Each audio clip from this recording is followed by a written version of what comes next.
It's been a while since I've seen you on this channel. I don't even know if anyone's here anymore, but hopefully I'm not just yelling into the void.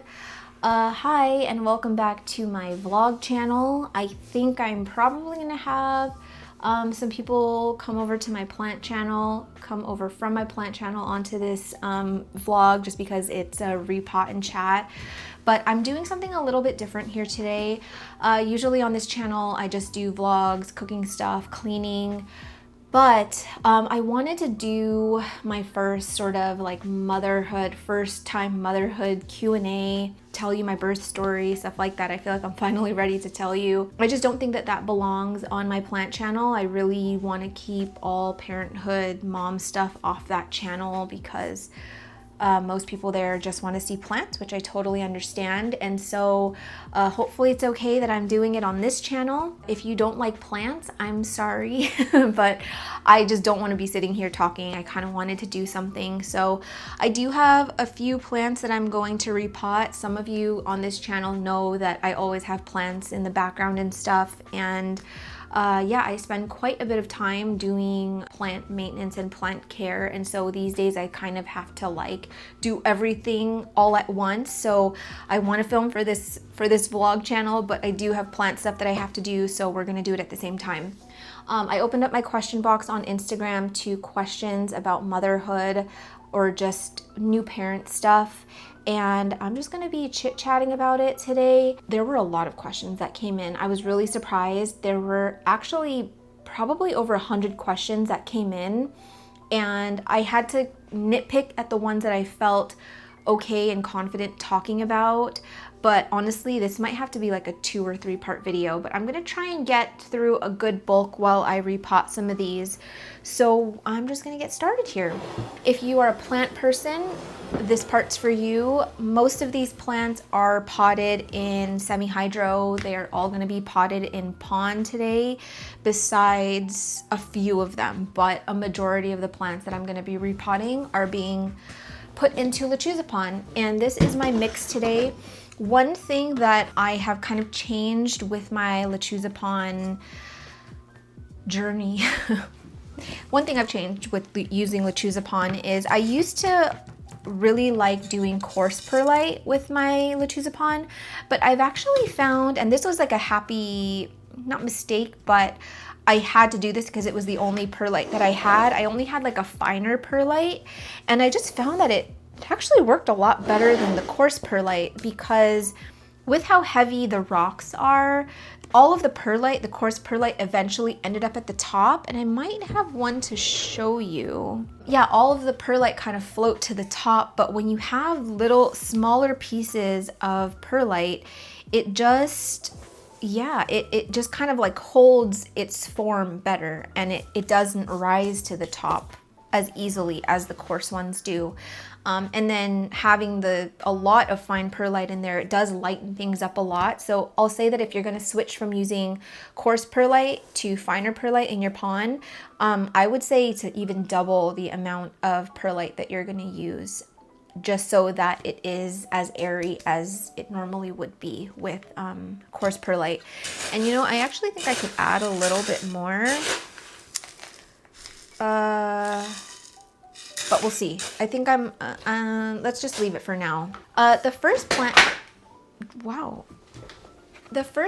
that I am going to be repotting, let's just start nice and easy. I have one that just needs to get potted up. This is a Ripsalis paradoxa minor. I don't even know if that's the right ID, honestly, but it's this guy. I gave the entire plant to my sister. I used to have a really big one, and I've just had to shave my collection down outside. So I gave her my big plant, and I, like, right before I left for my trip, I was packing it up, and I'm like, you know what? Oh, there's a fungus gnat in here.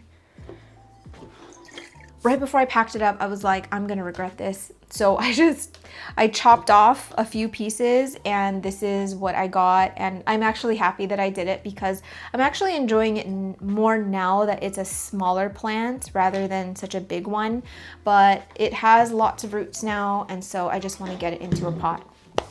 Okay, I think where I'm gonna start with this chat, I need to warm up a little bit.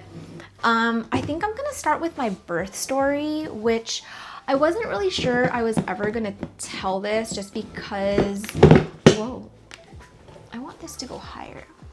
I feel like people's birth stories, it's either like a beautiful experience that you want to share with everyone, or it can be really traumatic, and unfortunately that's what I had.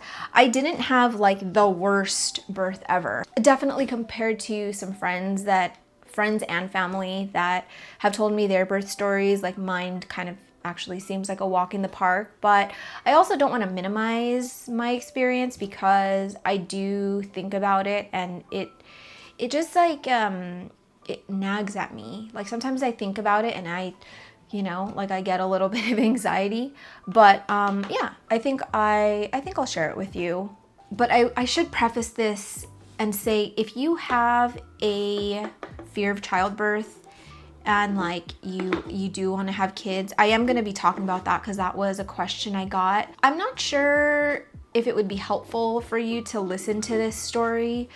I was very, very scared of giving birth, and it was one of the main reasons why I almost didn't have kids. But when I was preparing mentally, I made sure to not listen to TikTok, podcasts, or whatever talking about traumatic birth stories, just because you kind of get it in your head like what ifs that may never happen, and you go into it with all these anxieties that you don't need to be having. And so I just went into it with the mindset of, I'm gonna do what I have to do. My body was made for this, and I'm just gonna get through it. And that's all I did. I don't wanna go into it too much right now because I wanna go a little bit more in depth later, but I'm gonna throw in a timestamp to skip the birth story altogether if you just feel like it's not gonna be good for your mental health in preparing for childbirth, or if you're pregnant right now about to give birth. I just don't want you like holding on to my experience. And yeah, I hope that makes sense. So here's the timestamp. I will give you time to fast forward. I am gonna do a little bit of leca down at the bottom just because I just do that. So that's what we're gonna do. I was pregnant for very long. I hit almost 42 weeks. I had to be induced. When I went in, when I was 41 weeks and 5 days, or 41 weeks and 4 days, I was 1 centimeter dilated. I was like, oh my Lanta, this baby is never gonna come out of me. Yeah, so what they did was what did they do? Oh, they did like I got a sweep. Oh man, I can't even remember the name now. A sweep, I think that's what it's called, where they just kind of like detach like the membrane from your uterus opening or something. It's something like that. So they did a sweep. They were like, this might do nothing, or it might just send you into full-blown labor. I got the sweep done, went home, was having more contractions, but nothing that was like out of the ordinary, because I had had Braxton Hicks contractions for weeks leading up to this. I was having really bad Braxton Hicks starting at like, I'm not even joking, like 25 weeks. And I had this like fear that I was gonna go into like early labor, and I was just like, please, like, just hang on. I wish I had known that I was not gonna be giving birth when I was supposed to, but anyway, they did a sweep, did nothing. I got my first membrane sweep when I was 40 weeks. I got another sweep at 41 weeks. And then when I hit like 41 and a half, that's when I had to actually go into the hospital to do like a cervix exam. And oh my gosh, cervix exams are so gnarly. It is like one of the worst pains that I have ever experienced. It just does not even feel humane to do a cervix check, to check how dilated you are. They like put their entire fist in you unmedicated. And over the period from when I guess went into labor until I had Archie, I probably had about 20 cervix checks. I'm not joking. As you will find out later, I ended up needing a C-section, but I was so in pain down there. Like, I wasn't sure what was more painful, my C-section scar or my hoo-ha from having so many cervix checks done. Like, it actually did feel like I had given vaginal birth, but no, it was just from the cervix checks. So anyway, got to the hospital. They were like, these sweeps are doing nothing. You are basically not dilated at all. So they gave me a, what did they, gosh, it's such a blur. They did one last sweep. So I had 3 sweeps done. I had one last sweep.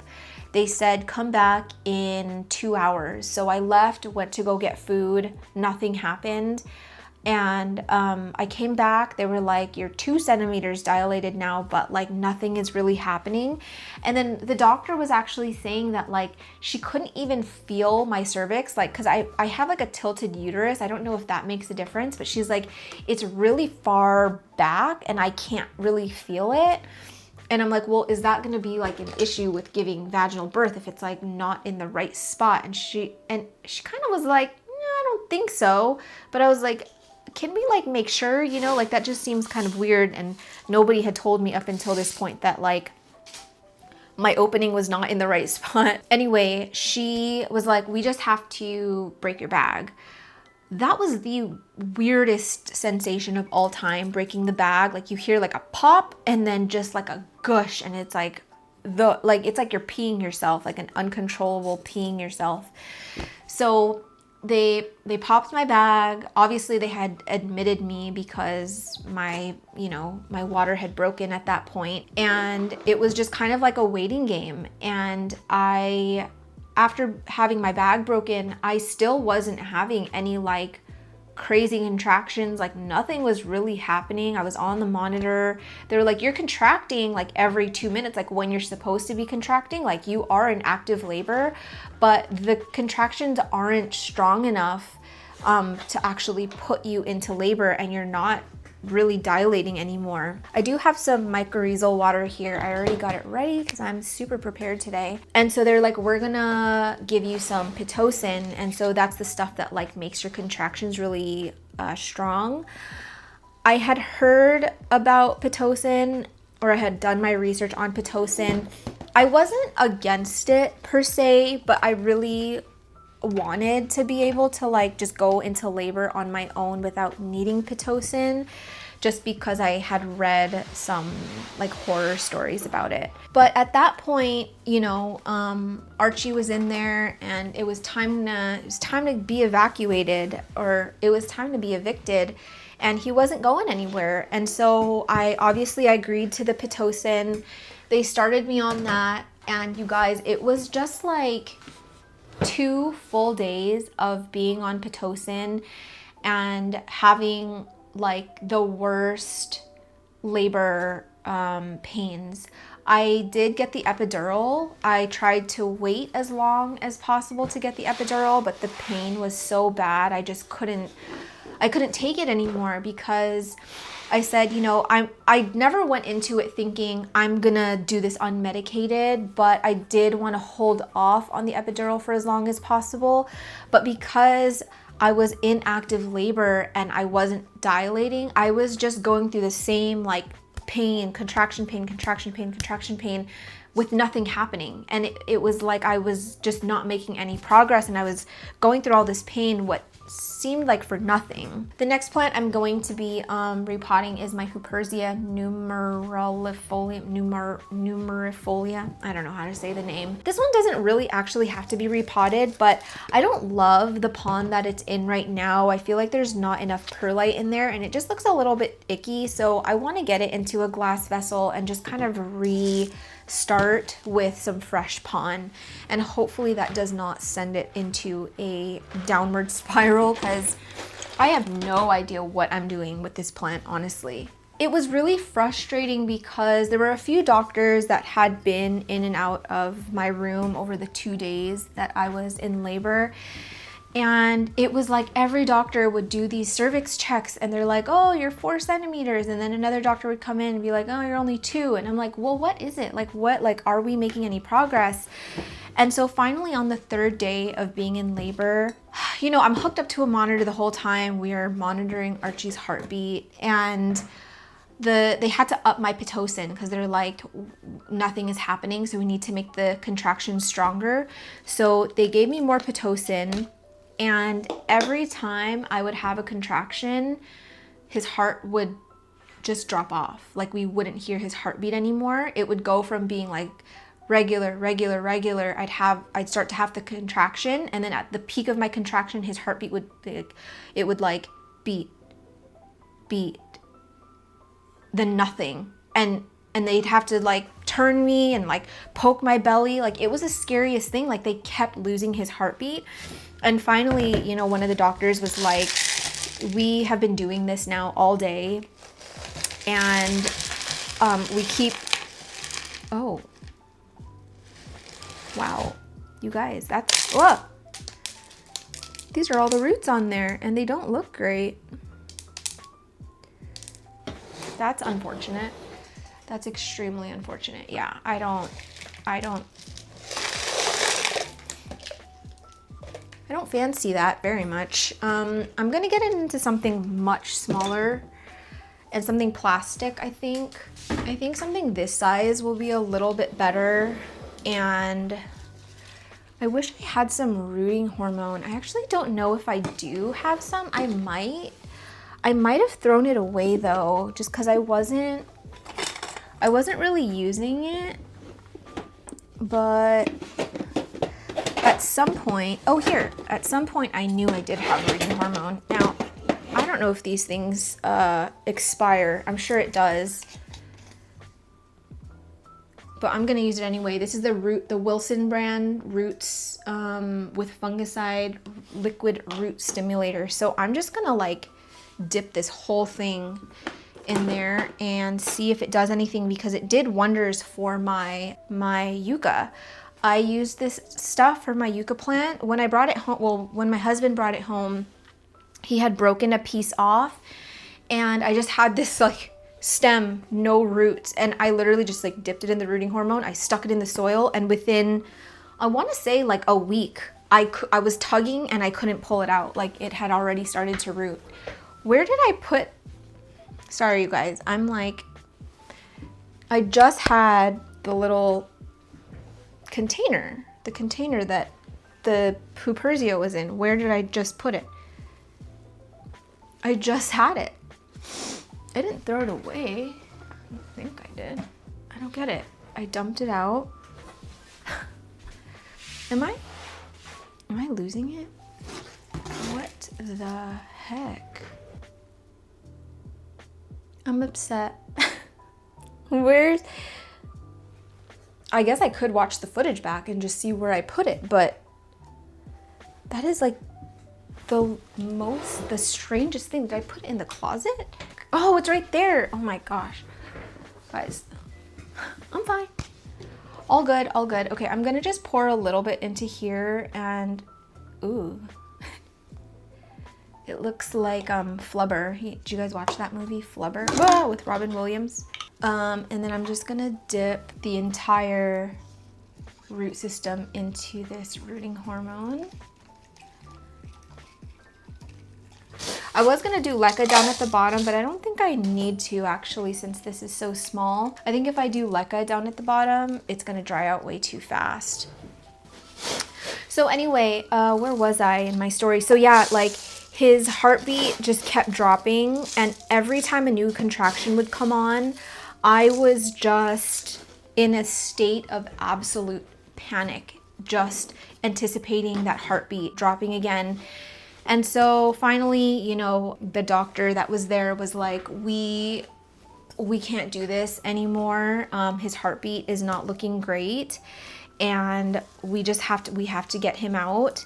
We think that you are not gonna be ever dilated enough to get him out. And so they're like, we have to cut you, like, not, they didn't say we have to cut you open. They're like, we need to perform a C-section. And I just, tears, because that was like, I was already scared of childbirth, but having a C-section for some reason was just the most terrifying thing for me. I've never had any kind of surgery whatsoever. And so the thought of being like cut open just, oh my gosh, it was like one of my worst fears. And so, you know, my mom and Vince are in the room with me. I'm just sobbing and I'm just like, why is this happening? Like, why won't he come out? They said that, you know, he was in the right position and whatever. At that point, they said I was like 7 or 6.5 centimeters dilated. And then that doctor had to go perform a C-section. So another doctor comes in and he's like, okay, so I heard that we're doing an emergency C-section. He's like, let me just check your cervix one more time. He checks my cervix and he's like, oh no, you're good. Like you're 8, like we're ready to go. Like you can start pushing. And I'm like, what? Like I was just like in tears, like getting ready for emergency C-section. And now he's telling me like I can just start pushing. So anyway, I did try. I tried pushing for, I want to say, an hour. Nothing was happening. There was absolutely nothing happening. Then, you know, the doctor came back in and was like, you know, sorry, we tried, but I guess you gotta have a C-section. So it was just like, I was just so confused. I'm like, what is happening? Like, is my baby okay? Like, is his heartbeat fine? Can we just get him out? And at that point, I was so scared. I was super scared, but I just knew, like I knew in my gut that he was not going to come out naturally, and I was just prepared to do what I had to do. But it was really a surreal feeling. They had like upped my epidural, and then, you know, I'm being wheeled through the hospital on this bed, and I just remember like looking at the lights going by, and my whole body starts shaking. It's like the epidural shakes, and I was just like freezing cold. It was like uncontrollable shaking. My husband wasn't with me anymore. They said they were going to bring him into the room after, or like, you know, once we started the surgery. And I was just by myself. I didn't have my mom with me, and I was just like terrified because it was like my worst fear come alive.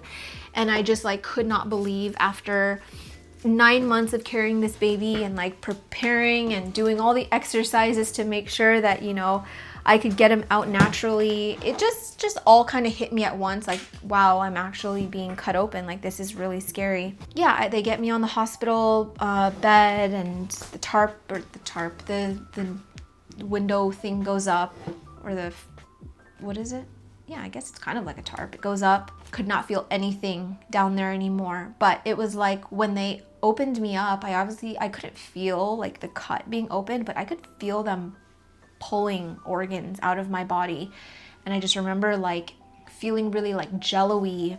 My husband came in. I was already cut open at that point. He actually said that he saw like blood, like he saw things already, and then they brought me in. I don't know why they do that. And I was just in tears. I was crying, and he was holding me. And I think the scariest part was I wasn't prepared for the force that they have to press onto you.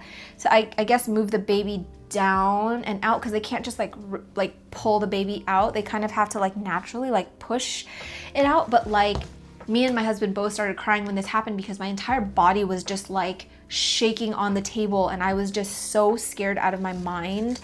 And it was freaking me out that I could feel everything. Not pain, but it was just freaking me out that I could feel everything that was going on down there. And then he came out, and he didn't cry at first. He just kind of held him over and was like, oh, Archie's here, you know. And I couldn't even like process, like I saw his face, but I was just like, it was like I was in a dream. And I just like look over, my husband's like cutting the cord, and then I hear the cry, and then they put him on my chest. And yeah, it was a really like beautiful moment, but I think my body was still like in shock, or like my mind hadn't fully processed that I was having like a C-section. That I don't know, I don't really remember much from like being in the actual operating room. And then, you know, the recovery was just so hard, and we had requested a private room. We didn't get one. We ended up being in a shared room with like the worst couple. I don't take issue with the fact that their baby was crying all the time. I do think that their baby was colic, and I feel for them, because Archie was like such a good infant. He just like did not cry really unless he was hungry.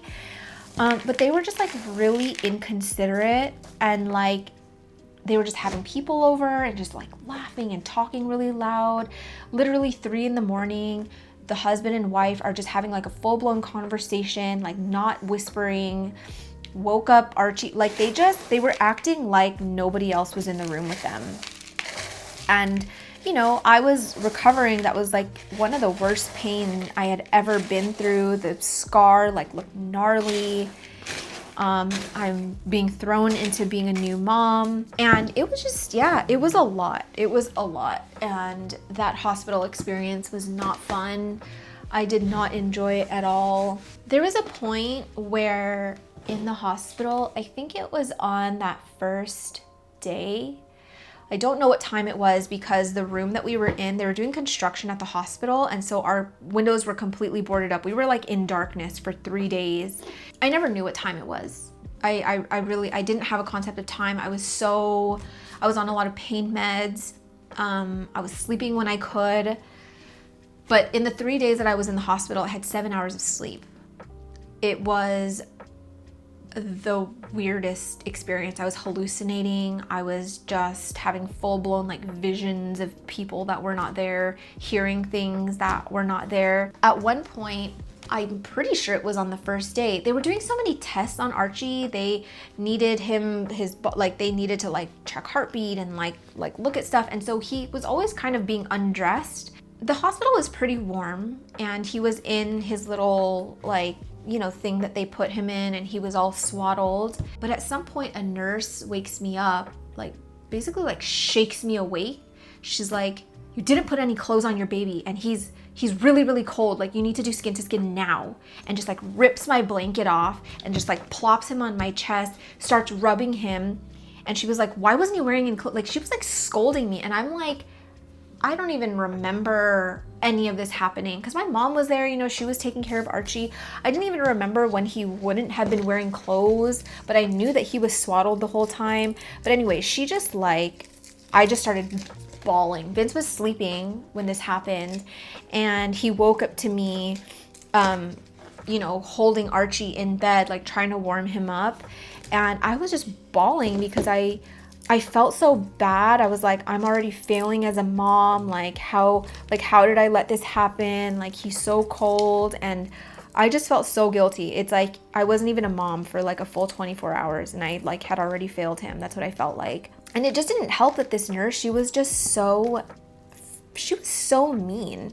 And she wasn't mean to just me. I heard her talking to the other woman in our bedroom or in our room, and she was like really, really mean to her too. So I never made a complaint or anything. It's just, you know, whatever. I'm not out to get anyone in trouble, but it just that experience was not fun at all. It's never gonna happen, but if I were to ever have another baby, it's not ever gonna happen. I would not want to go back to that hospital.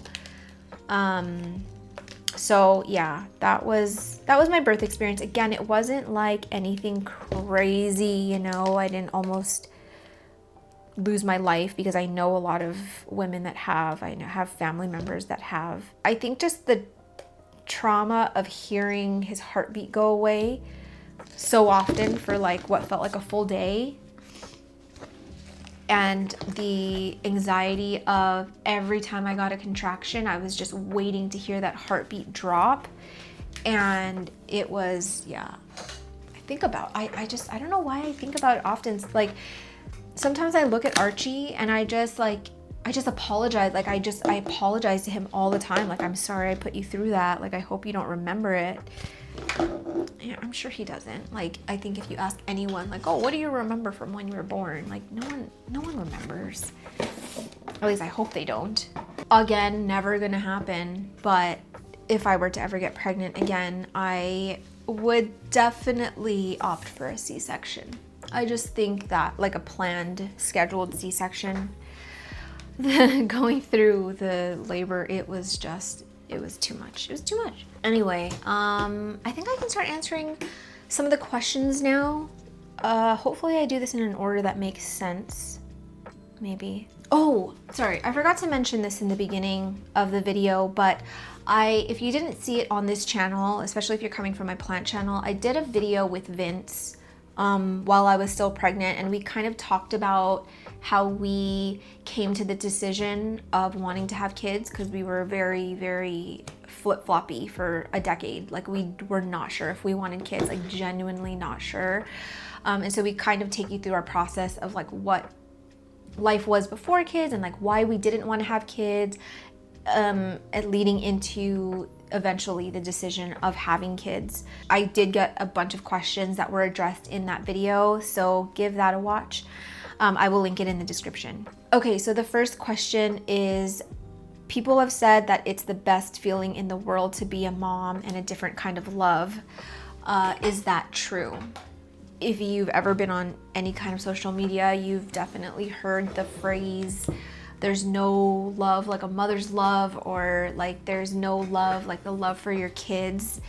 And coming from someone who vividly remembers life pre-Archie and remembers all the reasons why I didn't want to have kids, I'm gonna, and this is probably a controversial take, but this is how I feel, and I want to word this the right way, because I don't want it to come off as like I don't love Archie more than anything in this world, because I do. He is, now that he's here, he is everything. He is everything to me. I think the best way I can put it is that I think the happiness and the love without children and the happiness and love with children can coexist at the same time without competing with one another. I think that's the best way I can put it, because having experienced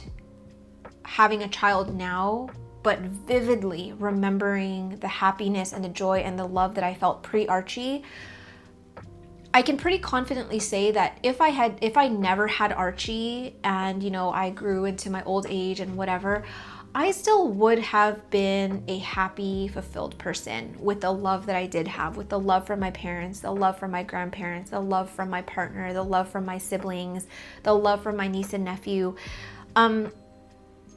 That was enough for me. That could have been enough. But now that I have Archie, of course, I'm thinking I can't imagine life without him now and the love that I feel for him. Yes, that's true. But I don't think that having a baby or having a kid is like the only way that you can experience the most pure, best kind of love. I think it would be the same thing as saying like, oh, you'd never know what love is unless you've had a brother. Like, you don't know what that kind of relationship is. You don't know what that kind of nurturing and love feels like. But it's like, as someone who doesn't have a brother, I'm not like gonna be on my deathbed thinking, oh man, I wish that I, you know, had experienced the love of a brother. It's kind of the same thing, especially if you don't have the desire to have kids. Like, I don't think that like wondering what that feels like should ever be a reason for you to have kids. I think that would be the most selfish thing that you could do. And some people say that they find it selfish to not have kids, but I think that's the most selfless thing you can do, because if you're going to bring a child into this world, I think that you should give it your all. You should try to give them a better life than you had. You should provide for them in the ways that you were hopefully provided for, and more. And it just comes with a lot of responsibility, and I talk about that in my video with Vince, so I'm not going to get too much into it now. And so I think if you know already that you are not the type of person that can provide for that child, whether emotionally, physically, mentally, financially, then don't have a kid, because I do think that kids deserve the best off the bat. No, they don't need to be living lavishly and whatever, but like, I do think that they deserve at least your all, like as most of you that you can give. So yeah, I don't judge anyone who doesn't want to have kids. I think that there are people that are meant to be parents and there are people that are not meant to be parents. And unfortunately, there are people that I truly don't feel like are meant to be parents that have become parents. And I feel sad for a lot of those kids. And so I do like the idea that our generation is becoming more conscious of, I'm not just going to have a baby because that's what's expected of me. Like, I just don't think that it should be that way. So anyway, all that to say, I just feel like it's not a competition. I don't feel like one is better than the other. I think each side comes with its luxuries. I understand, and sometimes I miss it. I really do. I miss the luxuries of pre-baby. Like I miss being able to just leave the house whenever I wanted. I miss being able to make noise at night. I miss not being anxious every night, wondering if my baby's gonna sleep. I miss sleep. I don't sleep anymore, not because Archie doesn't sleep. He's a great sleeper, but I don't know if it's a maternal thing, but I'm waking up like every hour and like wanting to make sure he's okay and breathing and whatever. But there are a lot of luxuries about not having a baby or not having a kid that you can't deny. You really can't. And then there are luxuries of having a kid, like the happiness that you get having a child that, you know, is a perk, and being able to spend your life with this tiny little thing and watch it grow up. And I do find that to be a luxury. And some people don't agree, some people don't feel like that, but they have both sides, I think, have their positives, and I don't feel like it needs to compete. Yeah, I feel like it's none of our business to determine what is better or what is best for everyone. I think everyone makes the choices that they're gonna make, and you should just let them be happy about that. You shouldn't feel like, you know, you need to say, oh, but you'll never know true happiness or you'll never know true love unless you have a baby. Like, I just don't like that. I don't like it. And that's coming from someone that has a baby. Doesn't mean I don't love him. It just means that's the choice I made. Yes, I love him more than life itself, but I'm not gonna go and like tell people who don't have babies that they're essentially unfulfilled in life. You know, that's a little rude. So anyway, that is my hot take on that. I don't know if it's a hot take, but that's how I feel. Okay, the next plant is my Alocasia cuprea, which is actually not doing too bad right now. It was super squished when this leaf grew out, and so now it's all mangled. But this situation is crazy, you guys. Oh, here's an example of all the perlite floating to the top. Right there, there's like this layer of perlite. So what had happened was I got leca down at the bottom and I potted it with pon. The stem got super, super long. I ran out of pon, or I was too lazy to make a batch of pon, so then I just put leca on top, and that's why it looks like this. And it's just too much. This pot is too tall. This is just doing way too much. So I'm gonna get it out of here. I'm gonna put it in a smaller pot. I'm probably gonna chop the rhizome down and we will see what happens. But yeah, that was the first question, and hopefully it was enough. So the next question was, did you get pregnant right away? How were you emotionally during the process? No, I did not get pregnant right away, and it's actually funny. So I don't even know why I'm bringing this up, but I got into it. There is like someone that's really, really unhinged on my plant channel yesterday, and they were like talking about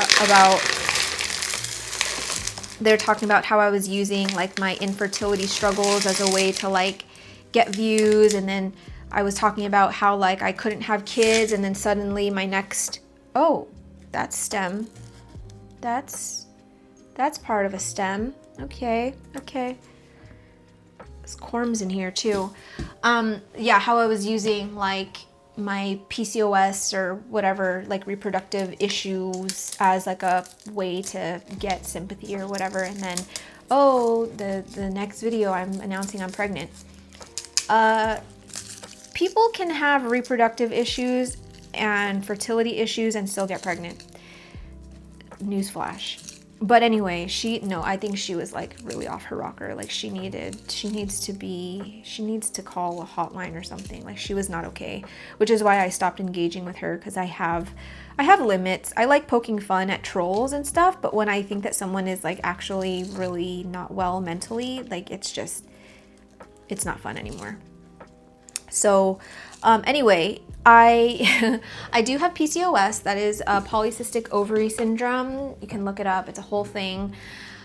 And I was told pretty much my entire life that I could have reproductive issues. Like I could have some trouble getting pregnant when I was ready to get pregnant. And it wasn't really like an issue for me because I didn't really ever want kids. Like I didn't really ever want kids until I met Vince, and so it was not really an issue for me. The only issue that I had with my PCOS diagnosis was like the pain. Oh my gosh, the pain on your period, like when you have a cyst, it was so bad.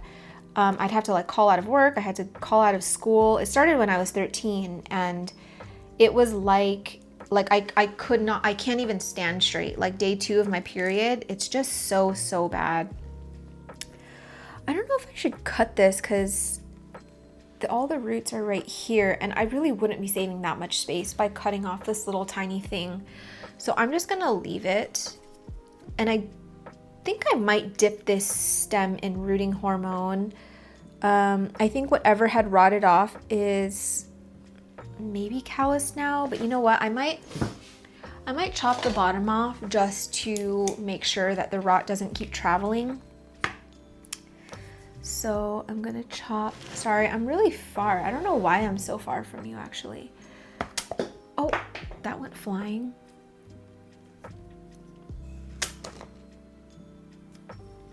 I've never actually seen the inside of a cuprea rhizome, so I don't know if that's healthy. I don't know if it's supposed to be like soft, not soft, but like see how it has a ring?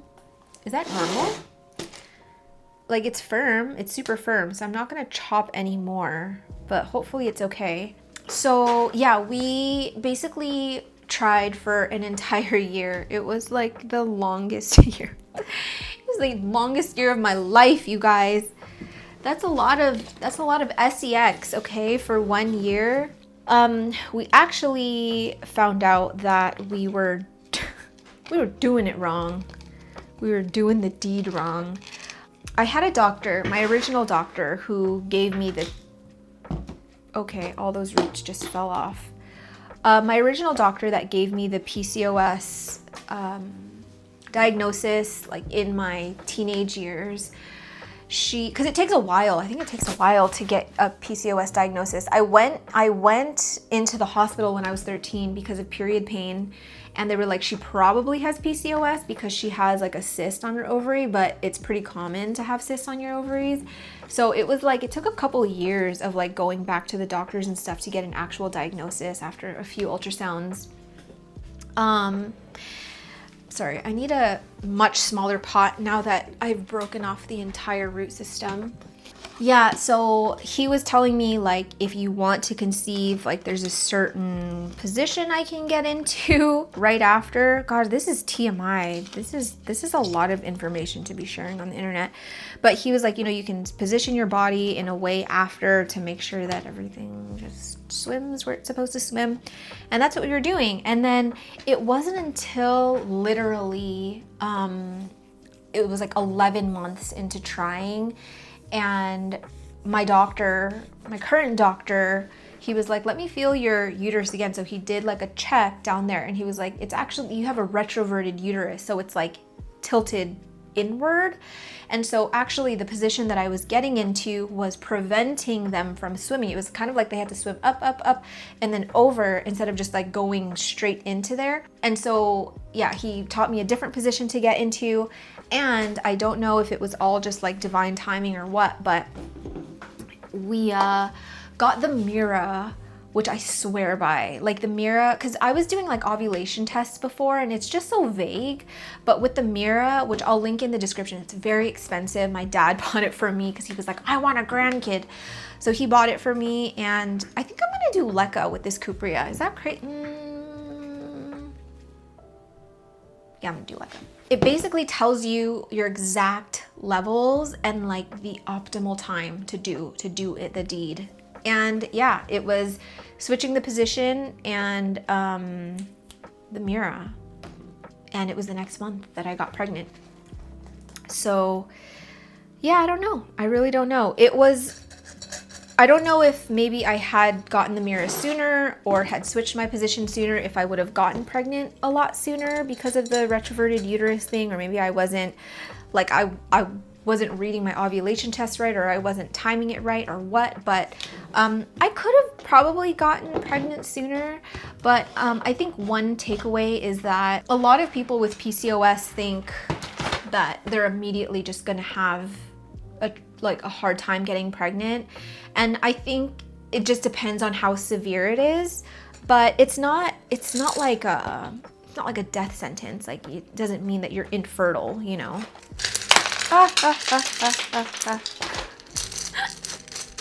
Balls flying. Okay, where did it go? My little Cocoa Puff.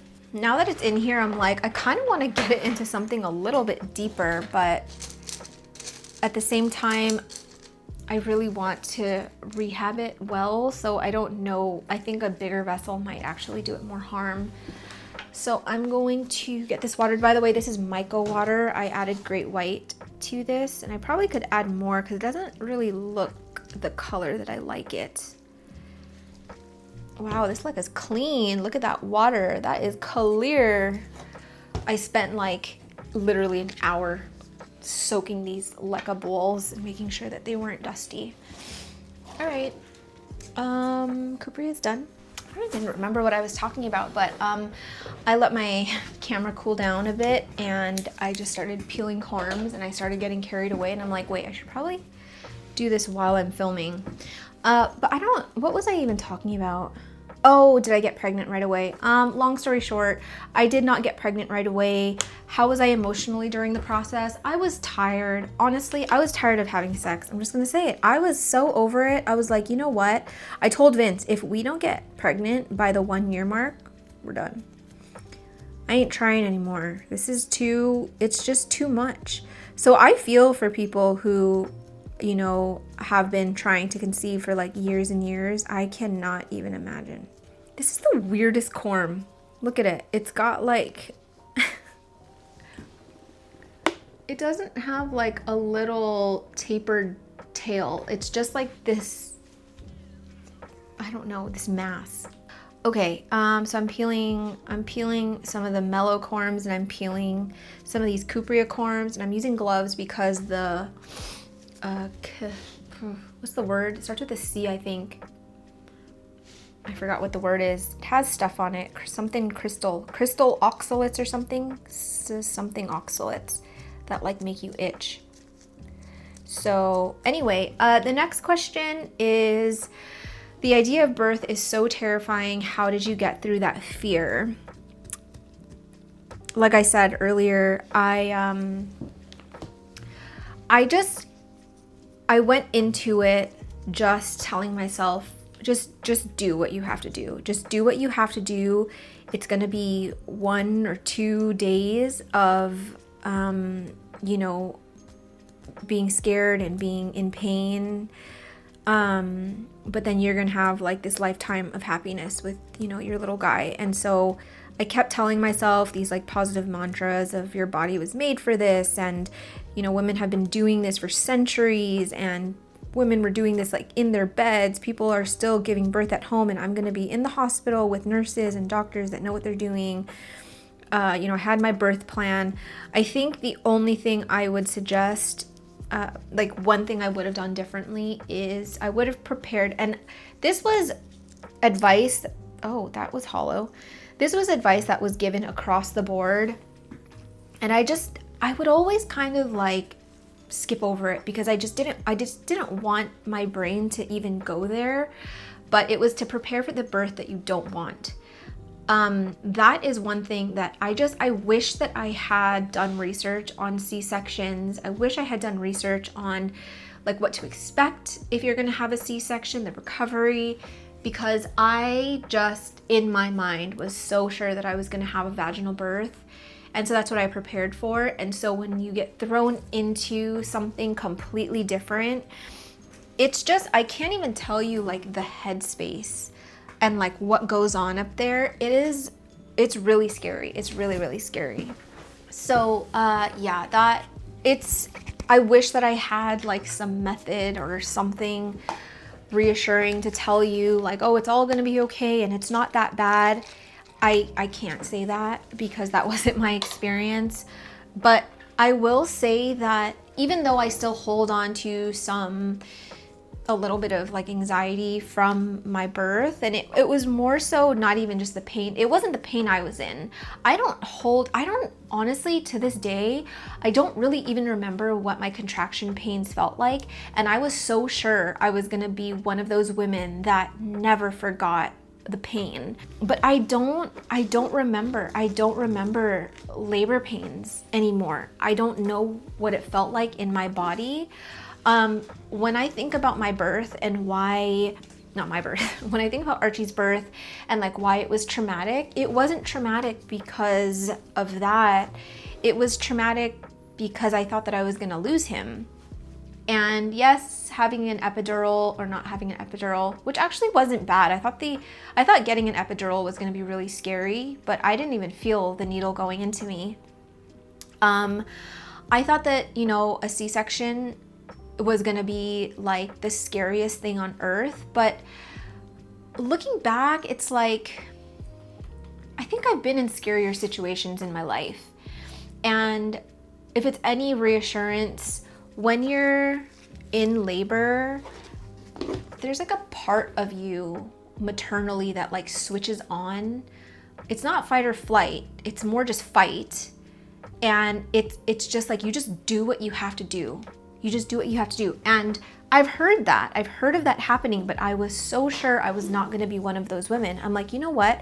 There are people in this world, and I tell them this all the time. I'm like, there are people in this world that can go through unimaginable grief and pain, and I just don't think I would be the type that could handle it. I think I'd have to be legitimately like institutionalized. If I had to go through things that I've seen people go through, like telling their stories on TikTok and stuff, I'm like, how are you still continuing on? I just don't know how. Same thing, if there was like a zombie outbreak, please take me out the second it happens. Someone take me out. Don't turn me into a zombie, but just take me completely out. I don't want to be here anymore. I don't want to fight. I don't want to try and live in an apocalypse. I want to be gone. So that's how I feel. I'm just not that type. And so I thought, oh, I would not be the type of woman that's just like, I'm strong, I've got this, like I'm gonna do it. But it just was natural. Like something flips on and you're like, this is what I'm gonna do, and now we're gonna do it, and now I did it, and now I'm recovering. Like it's just weird. It's weird. It's all kind of like this like massive blur. But when I look back, it like gave me a new appreciation for myself, my body, a woman's resilience, and it's like empowered me so much. And so if you have a fear of childbirth, I guess all I can say is you're valid in your thoughts, because even though we have modern medicine, like technology and science and whatever is so advanced now, it's still really, really scary. And yeah, you're valid. I really didn't like it when I get on a TikTok and some women are just like, yeah, I'm gonna do it like naturally, like no epidural. It's not gonna be scary. It's just so beautiful and I just love it so much. I just had to skip over those because I was like, it just made me feel, and this was after the fact, it just made me feel like inferior to them or something because I got the epidural, because I had a C-section, because I would never like do it again, But like childbirth is scary. I think there are some women that are just, they tough it out way more than others. And I'm just not the type. I'm just not the type that's like, yeah, that was a beautiful experience. I didn't think it was beautiful at all. And if I get canceled for saying that, by all means, please cancel me, because that, I will never do that again. Next question is, are you going to have another? So many people who say they're one and done usually have another.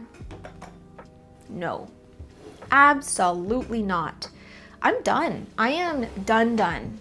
I tell people, and they think this is a joke, but I said, you know what? If I could donate my uterus for science, I would. Like, just take the whole thing. I don't need it anymore. The next plant I'm going to be repotting is my polypoidioides. It's not doing good, you guys. It's in just perlite. It's dried out so much. It is in a lazy pole, and we gotta do some things. We gotta get it out of here. So yeah, I'm done. I'm not having another. I was telling Vince, like, when I am 50, I want to have peace in my life. And by the time I'm 50, how old is Archie gonna be? How old am I right now? I think I'm 35. 50 minus 35, he's gonna be 15. He's gonna be a raging, hormonal teen. Preteen? Teenager. No, he's like a full-on teenager. A preteen is like 12, right? Because once you have teen in your name, you're considered a teenager. I don't know. But when I'm 50, I want to know peace. I want to sleep. I want to do things that I want to do. I don't want to be worrying about a small child. Even earlier than 50, I would like to know peace in my life, you know? And I feel like the only reason I would want another, and I thought about this, the only reason I would want another is so that Archie has a sibling. But I think that is the most selfish thing you can do. No judgment, really. Okay, I don't want to say it like that, because I know there are people that have had other children for this reason. Of course, they love that child, but I just think the thought of bringing a child into the world solely to keep your current child company is like really sad.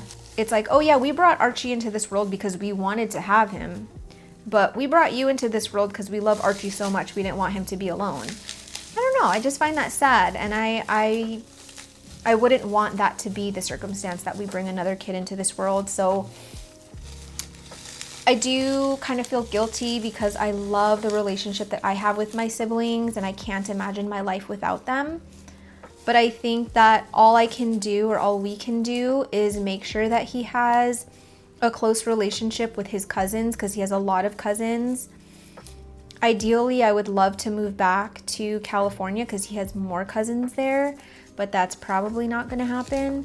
So he has cousins here, not a lot, but he has a few cousins. They're also boys, very close in age, and I'm just hoping that he is close enough to them that he kind of feels like he has a brotherly bond. I know that there's nothing that can compare to actually having a sibling, but you know, to say he's going to be alone, that's not really true.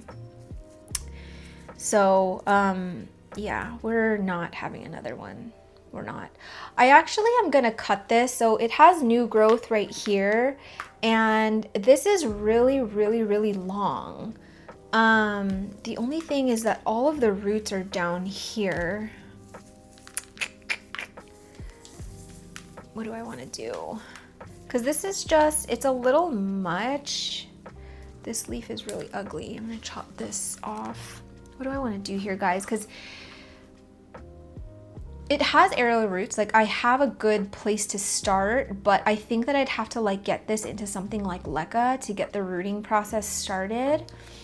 And so maybe I don't get it on a pole right away until I can get some nice roots, but I can at least start, which is fine. I didn't really want to have to assemble a pole today anyway.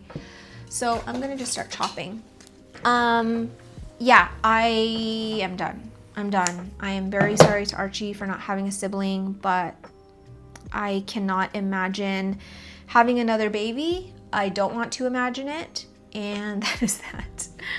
So this will be my plant. Hopefully chopping it did not just disrupt this new growth point. I probably should have waited. But I think I can chop here. I'll like wet stick this and see if anything grows from it. Like up here, there's like 2 nodes on here. And then I will propagate these and wait for new growth to come out. I think I can do it into 2 pieces. Chop here. So this one has 2 leaves, 2 nodes, pretty good size. And then this one has a full root system and like one node. I cut this one pretty close, but hopefully it should be okay. These leaves are so stinking cool. I love this plant. It's to me, it's very tortum-like, and I'm here for it. So I think I'll move, I don't know if I want to do soil for this one because it has kind of half moss roots and half perlite roots, but I think it might be okay in leca. I am going to maybe root trim a little bit just to get it a little cleaner because it's kind of much and it doesn't need this many roots. Okay, so the next question is, now that you're deep into motherhood, do you wish you did it sooner? For a lot of reasons, yes, but the answer is going to be no. The only reason that I would have wanted to have a baby sooner is because it was so hard being pregnant at my age. I'm not like super old, but it was hard. You know, I get tired easier. I get sleepy at like 8 p.m. It was a hard pregnancy. That's another reason why I would never have another baby. I could not put my body through that again. It was the craziest 9 months ever. I'm so glad that I wasn't so sick to the point where I needed to like be hospitalized, but I was on nausea meds for pretty much my entire pregnancy, and it was brutal. It was really, really brutal. Even now when I feel a little nausea, I have like pregnancy PTSD. It's kind of like, I felt like I was like on a ship, like I was seasick for 9 months. Like I could never find my center. I just felt like I was constantly swaying. My stomach was just constantly turning. I couldn't eat anything. I lost so much weight in the first 2 trimesters. Like I didn't really gain weight until like he was like big. And he was a big baby. He was 8 pounds, 6 ounces? 8 pounds, 6 ounces and almost 22 inches long. And right now he's measuring like really high in the percentile, although I don't really know if that means anything. Like in height, he's measuring in the 98th percentile, and in weight, he's measuring in the 95th percentile. So, and he's been measuring pretty big throughout his whole like life so far, but also he was in me a lot longer. Like he really should be 2 weeks older than he is because he was like 2 weeks after his due date, if that makes any sense. The only reason I would have done it sooner was for the physical reasons, but in terms of like the timing with where I was mentally, financially, and everything, having really enjoyed life pre-kids and really like immersing myself in the luxury of being child-free, no, I wouldn't have given that up, because me and Vince, we did long distance for like 3 years. And then we did, you know, we lived together for a good amount of time. Since 2017, we've lived together. So that was like 18, 19, 20, 21, 22, 23. That was like 7 years of us just being a couple and doing what we wanted to do and just enjoying life. I would never take those years back because we knew how good we had it. We really did. Oh, I need to get this deeper. That's what she said. I want to submerge these aerial roots. This is going to be very temporary because once we get some roots in here, then I'm going to take it out and I'm going to get it onto a pole. I could get it onto a pole now, but I'm not gonna. I want to wait until it's like in the actual pot that it's gonna live in forever. I mean, I guess I could do it now. You know what? I'm gonna do it now. I think I'm gonna regret it. Oh no, now all the leca is gonna get mixed.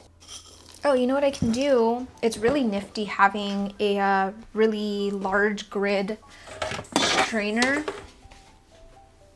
Cause if you do this, and you just pour this,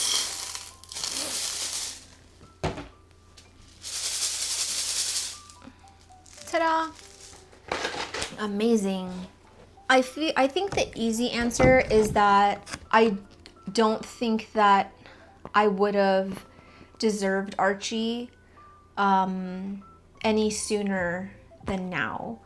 In terms of the person that I am and what I could provide for him, I needed to do a lot of healing. I needed to do a lot of therapy. I needed to handle some things, which I'm handling now, but I've actually found that having Archie in my life has just made me so much stronger. And I've been able to kind of deal with this thing I've been dealing with a lot better than I honestly expected, because whenever I feel like weak or whenever I feel like I'm not strong enough, I just imagine him. I just imagine his face. I did this when I had to go to California to do the thing that I had to do. I know it's so vague, I'm so sorry. But anytime I'd feel like breaking down or something, I just imagined his face and I was like, I can do this. He just makes me so much stronger. And so I'm just glad that he has this version of me. I don't think that I could have been, I mean, I'm sure I would have been a good mom regardless, but like I actually consciously tell myself all the time, like, you are a good mom because, you know, you did a lot of work to get here. I do think I'm a great mom, and I don't care if that makes me sound conceited or whatever, but I just think that this is the mom that he deserves, and I want to feel like I'm doing him justice because he's such a great kid. And yeah, I don't regret waiting as long as we did, because I would not have been able to be in this place where I am now if I had done it sooner, just to have a baby sooner, you know. And I cherish that time that I had with my husband, and I cherish the time that I focused on my career and I focused on myself and like figuring out what I wanted to do. Because if I had him any sooner, I would just be completely lost, plus having to take care of a baby. And I'm just happy that I feel a little bit more settled into my life. So I would not let like your age be a thing that makes you pressured to have kids. Like if you're able to wait, I would, especially if you're just not in a rush. If you think about it, you guys, like our parents had us when we were so young. My mom had me when she was like 26. What was I doing when I was 26? I would not have been prepared for a baby at 26. I could barely take care of myself. And I'm pretty sure by the time my mom was my age, she already had all three of us. 1, 2, 3, 4. Yeah. I'm 8 years apart from my little sister. So by the time she was my age, she would have already had 3 kids. What? No. Nope. Simple. I could not have done that. You know what? I think I'm gonna do pon or just leca for this plant and just see how it goes. I'm using a Russo pole because I find, oh, this is not my plant. I'm using a Russo pole because I find that this is the best kind of pole to use to get plants started. It's kind of, you know, I'm gonna unhook all of this because I want to be able to get the plant into this pole. This is how I rehabbed my Esqueleto, and oh, it just went off without a hitch. I could not have asked for a better like rehab for that plant, and the pole just came in so clutch. Just the fact that you can like lock it in, it's amazing. Oh, I have to sneeze. Oh, she's coming.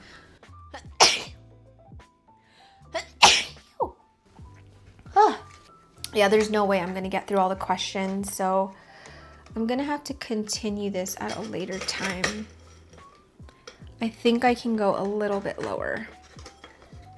Sorry, I'm just trying to figure out like which thing I'm putting it in, and I'm also trying to not break this brand new growth point because that would be so sad. I think I can answer one more question and then I'm gonna be done here. But there are so many questions, you guys. There's like a million bajillion. So this could probably be like an ongoing series, like a 5-part series. I've always been scared I'd hate my body visually after having a baby. How has it been for you? I will admit that I did not give myself as much grace as I feel like I should have. And I don't want to sound a certain way when I say this, but let's just say, oh my God, don't break.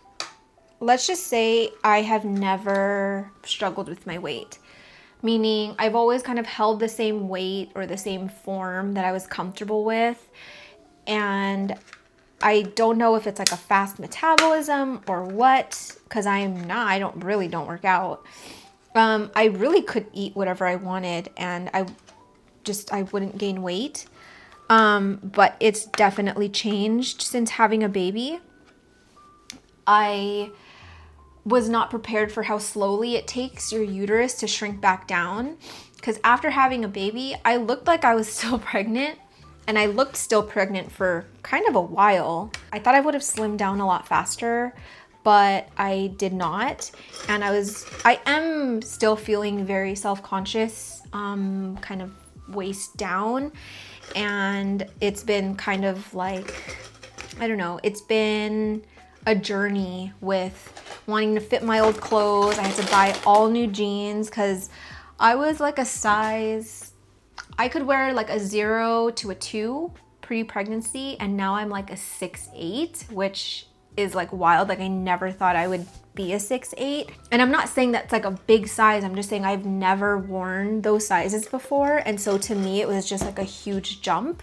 But like Vince reminds me, like that body brought our baby into the world. And anytime I look at him, I'm like, oh my God, you were so worth it. I like don't even care if I never get my form back again, because nothing could replace this child that brings me so much happiness. But yeah, I did have to kind of switch my mindset a little bit. But I will say, I did not look in a mirror for a long time. I didn't even know what my scar looked like for a long time because I didn't want to look down there. When I take a shower, I'll either shower with the lights off, or I just like won't look in the mirror. I'll just get undressed, go into the shower, come out, put clothes on right away. And that's just how it's been. But I've been on not like a super strict keto diet, but like a very lenient keto diet. We really are just trying to cut out carbs and sugar where we can. I'm gonna fill this with leca. Yeah, trying to cut out carbs and sugar where we can. And honestly, it's helped a lot because I was like, I don't know if the weight around my waist is like my uterus still needing to shrink, because I'm 8 months postpartum, and I heard that it can take like over a year. So I wanted to give myself grace in that regard. Like, you know, I can diet and work out all I want, but like if my uterus is still a certain size, like I'm not gonna lose the weight there. But having changed my diet, not eating fast food as much, it's helped a lot. And I don't weigh myself. I'm just going by how I feel and like how my clothes fit. I don't think that I'll ever be my pre-pregnancy weight, or maybe not even weight. I don't think I'm ever gonna have the same form pre-pregnancy. I mean, I might if I put the work in, but I hate working out. I don't like it.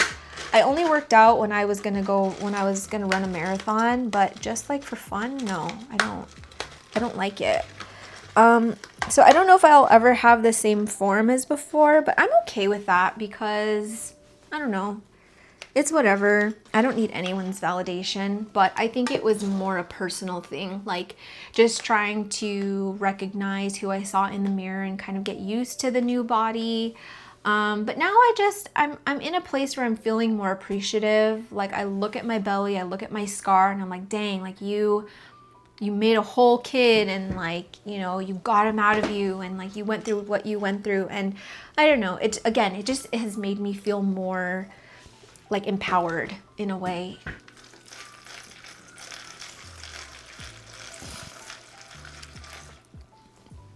I'm gonna fill this a bit higher just so that everything stays a little bit more wet, because I want to root things.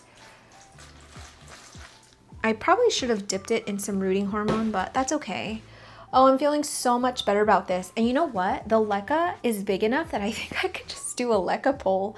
I don't know if it would work because there's no like wick, like it would get pretty dry, but we'll see. I just need to pot these 2 props now. Maybe I can answer one more actually, if it's not super, super long. So this question, and I'm sorry if I didn't answer any of the questions that you came here for, but I'm gonna put chapters so that if I didn't answer the question you wanted, you don't have to sit through this whole thing. But this question is, has your relationship with Pudge changed now that Archie is here? Some people are not gonna wanna hear this, but yes, it has changed. Not that I love him less, but you know, there were like some adjustments with Art, like a new roommate essentially, and Pudge barking and waking him up and stuff. But you know, now that we're like 8 months in, like we're a little bit more settled. Pudge knows exactly what to do now. He is the best brother ever.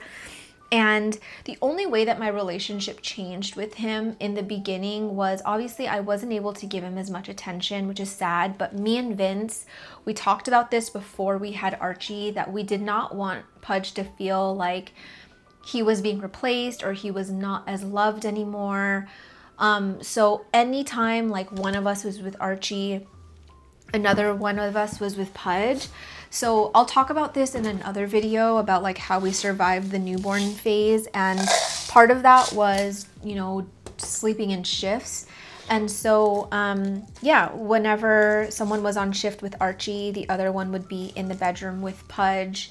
And he would sleep with us, and it's not like we, you know, like threw him in his crate and we're like, fend for yourself. No, it wasn't like that at all. Like he's still very much our baby boy. And I actually have like a new appreciation for him now, just because he's so, you guys, he is so much better with Archie than I could have ever imagined. He is like an angel on earth. I really, so many days I feel like I don't deserve Pudge, but I could not have asked for a better dog to have while raising a baby. And I'm just like seeing their relationship now, like whenever we get Archie in the morning and Pudge comes in the room, oh my gosh, Archie just lights up. He's just like looking for him on the floor. He wants to touch him. He wants to hold him.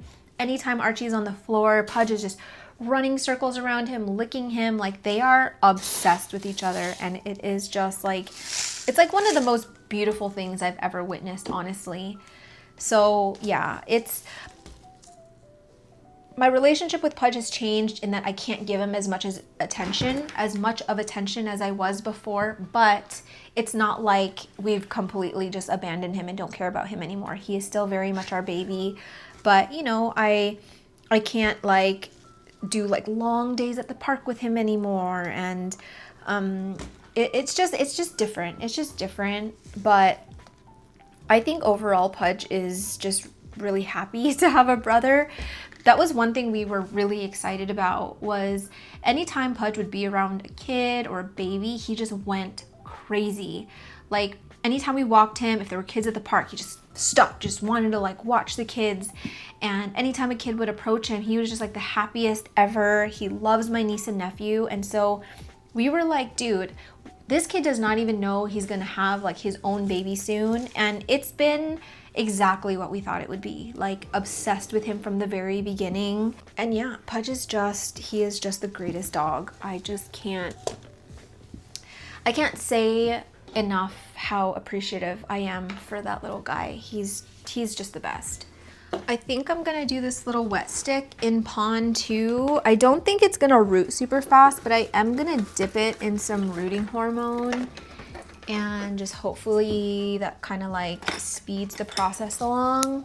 And I'm gonna stick it in a prop box and see what happens. Polypod, polypod. Polypod, that's what we're calling it. So yeah, guys, that's all that I'm gonna answer today. I just feel like if I answered all these questions, it would be like a 7-hour long video. I'm not even joking you. And I don't think anyone wants to watch a 7-hour long video about motherhood. I don't think so. But I'll definitely come back and answer the rest of the questions because there are very, very good questions that were asked. Let me give you kind of like a preview of stuff that I'll be talking about in part 2. So it's like the main things that you would advise to new soon-to-be parents that isn't talked about. What's the most helpful, appreciated thing your husband does? How can a new mom be best supported? Do you have postpartum depression? How has your OCD been since being pregnant? Did you go through an identity crisis in the 4th trimester? There's a lot of questions about being a plant parent plus being a child parent. Advice for anyone whose partner doesn't know if they want kids. And then just a bunch of other baby stuff. So I think some of it will be useful. If you are interested in any of those things, maybe you will return for part 2. I don't know how soon I'll be able to get it up because, yeah. I'm raising a child and he's gonna be 8 months, or he's gonna be 9 months soon, and it's just crazy. Like, time is flying by so fast. He's not crawling yet, but I think he will start crawling soon. I'm not sure. He hates being on his belly.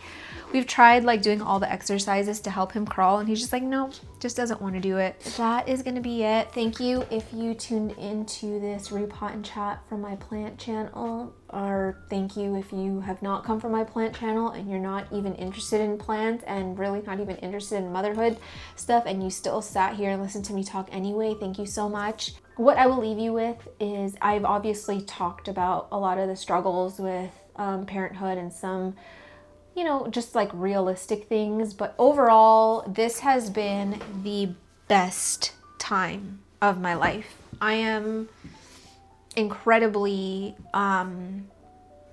honored to be Archie's mom. I love being his mom. It is not my entire identity. I love plants more now than I did pre-Archie, which I did not think was possible. And things are just really good. Things are really, really good. So, yeah, that's it. That is all. Hope you guys enjoyed today's video. If you did, please give it a thumbs up. If you have any more questions for me, please feel free to leave it in the comments or send me a DM if you don't want it to be public. And hopefully I can squeeze that into the many parts that will come after this video. If you are not subscribed to my plant channel, I will leave that down below. Thank you guys for being here so much. I appreciate you just to infinity and beyond, and I will see you in the next one.